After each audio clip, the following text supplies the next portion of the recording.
The Bureau of Customs, or BOC, has scrapped its time-consuming and redundant QR code scanning process with the mandatory X-ray baggage screening already in place, performing the exact functions to speed up passenger boarding, as our Luisa Erispe tells us in this report.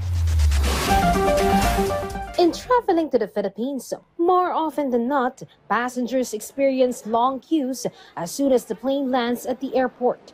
Moreover, there are several gates one needs to pass through and QR codes that need to be filled out and scanned. Fortunately, the Bureau of Customs, or BOC, has made this process faster and easier for inbound passengers, because starting today, they have suspended the QR code system for the declaration of taxable goods for arriving passengers. 90+% ng mga bumabiyahe naman, walang dinideklara yon.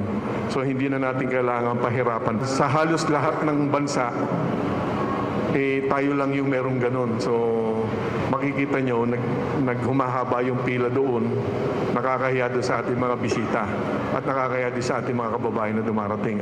BOC explained that they are not canceling the e-travel QR code required for passengers.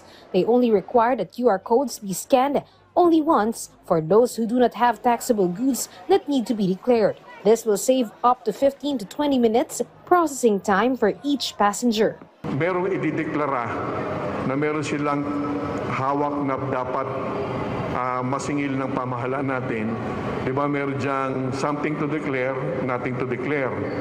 Yung mga nothing to declare, dire-diretso na sila dapat. Yung merong mga dapat ideklara na kailangan natin makuha na ng buwis, yun yung mag-QR code sila.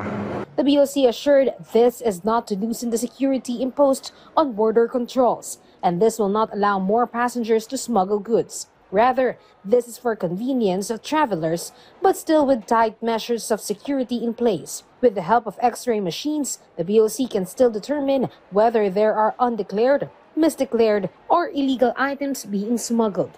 Yan ay kaya natin gawin sa pamamagitan ng profiling, intelligence work, plus meron tayong mga X-rays naman na nandun sa pagpasok, pagbaba ng aeroplano, yung mga kargamento na idadaan niya sa X-ray at magaganda ang ating X-ray machines.